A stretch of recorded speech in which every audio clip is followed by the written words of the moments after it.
Alright, to wrap this thing up, let's talk about some feedback systems. So these feedback systems are going to cause changes in our body. We're going to get a stimulus. Our control center, our integration center, or our brain is going to detect the stimulus and it's going to respond in two ways: the positive feedback system or the negative feedback system. Let's explain those. So a feedback system is any situation, it's a circular situation where information about something is going to be reported to that control region, and that control region is going to decide how to respond to it. So you have three components to a feedback system.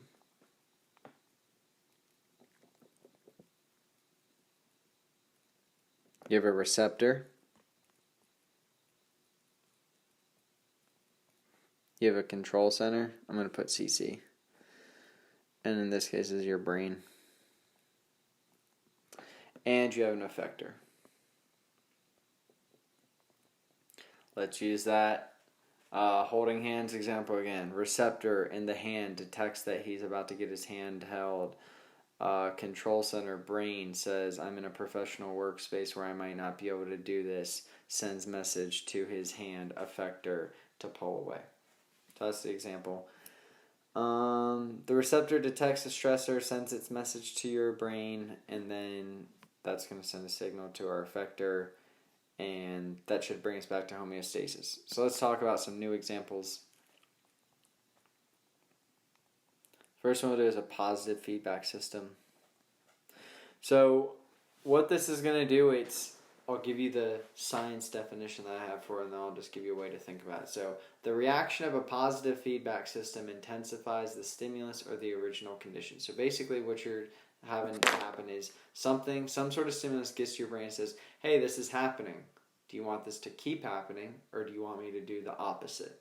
Okay, so a positive feedback, don't think positive and negative is good or bad. We're not applying human emotions to this anatomical concept or physiological concept. We're thinking positive means check, I'm asking you, do you want me to do this? Check, you're giving me the green light. Negative feedback system says, hey, this is what I'm doing, do you want me to do this? Negative feedback says, no, I want you to do something different.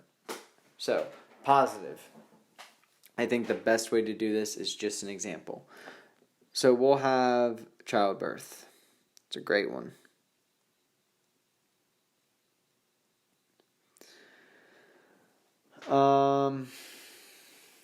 We're gonna use terms like vaginal canal and vagina and stuff throughout this course. So we'll just start now.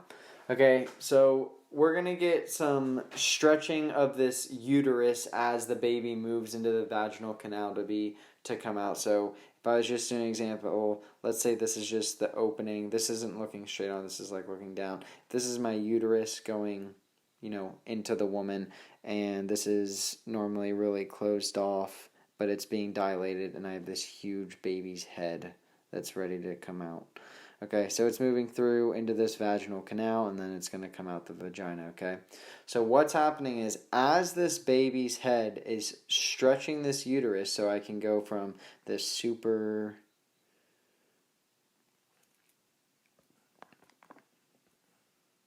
really, really thin uterus, and then I have my vaginal canal and my vaginal opening. So if this is my uterus, I now have to get this baby's head through that. So this has to stretch, this uterus has to stretch, and this baby's head can then go through. So the first thing that's going to happen is baby says, okay, I'm ready to come out, let's start stretching. Okay. This is just going to be a simple diagram of a woman giving birth. So this is where the stretching is occurring. It's going to send a signal to the brain and says, hey boss, we are stretching. What should we do?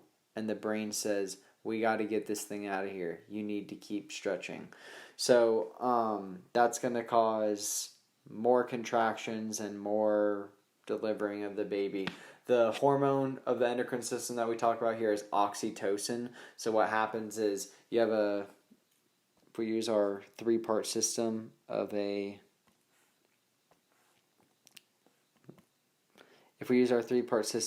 stimulus at a receptor site, sending a message to a control center and an effector, let's apply that to this example. So we have our stimulus,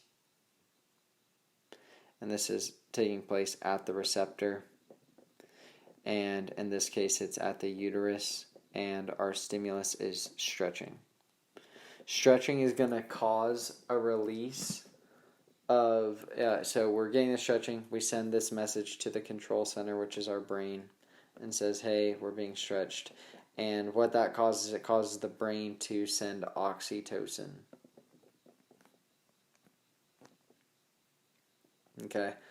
Oxytocin is then going to go to the uterus, and this is our effector. So we had our stimulus or our receptor.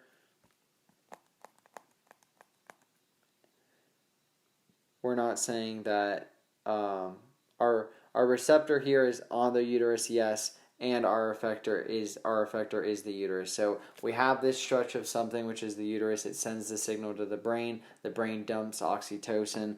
Oxytocin causes contraction of the uterus. But if you contract the uterus, then you're just going to stretch it more.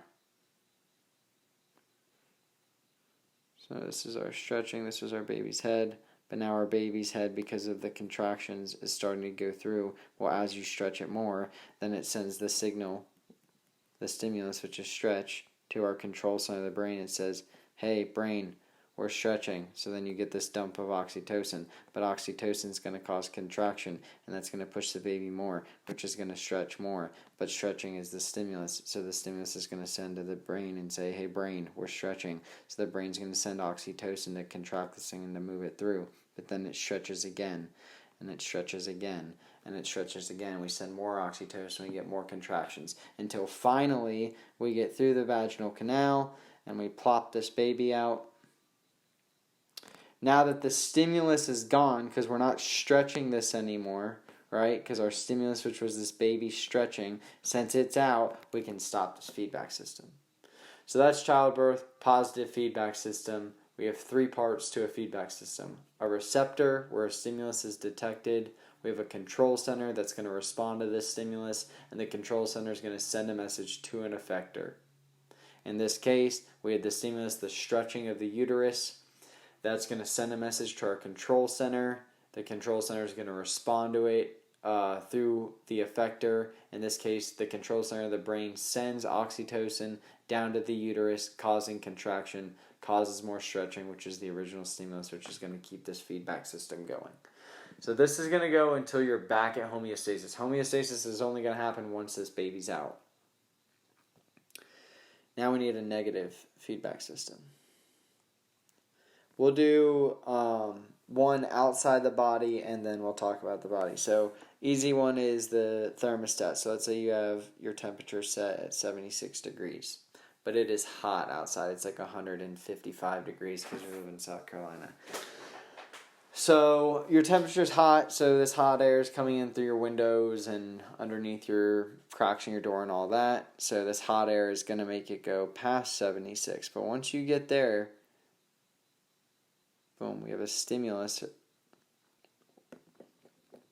The stimulus is this hot air, and it's going to affect our receptor, in this case our thermostat, to say, hey, we're about to go past 76. Should we keep going? Then your thermostat's going to say, no, we need to go back down so that we don't go past 76, and so your AC is going to get kicked on. So in this case, you have a stimulus, which is this increasing temperature, okay? You're about to go past your set point. You want your temperature at 76, so you're going past it, and it says, you know what? I don't want to go past it. I want to stay at 76, so let me do something to change what's happening. Let me do something to go opposite of the direction of what's occurring. So in this case, you're going up, your temperature's going up, so you want your temperature to go down to get back to homeostasis. In the body, let's see, this is a negative feedback system. Okay, you eat 45 Krispy Kreme donuts. That's going to cause an increase in blood sugar. BG is blood glucose, so this is your stimulus. That stimulus is going to go to a control center, which is the brain. The brain is then going to send a signal to an effector organ, in this case, the pancreas. and the pancreas is going to dump some insulin. And then insulin's going to cause your cells to let in sugar. So then it's not in your blood vessels. Okay? So what this is doing is we have a stimulus saying we have a bunch of sugar. This is a bunch of, let's do green for sugar. Hold on. So you ate that Krispy Kreme donut, you have a bunch of sugar in your blood, and it's sending to your brain, says, hey boss, is this okay that we have a bunch of sugar in the blood? And the brain says, no, I don't want you to have a bunch of sugar in your blood, so let's do something to make that go down. So it sends a signal to an effector, which in this case is the pancreas, which is going to release the hormone insulin, which is going to allow the sugar to move into your cells. Okay, that's a negative feedback system. So in this video we talked about homeostasis, and we talked about stress, and we talked about how that's going to throw us out of homeostasis, how our body's going to respond through the nervous and endocrine systems, and then we went back into these feedback systems. So hope this helped. See you in the next video.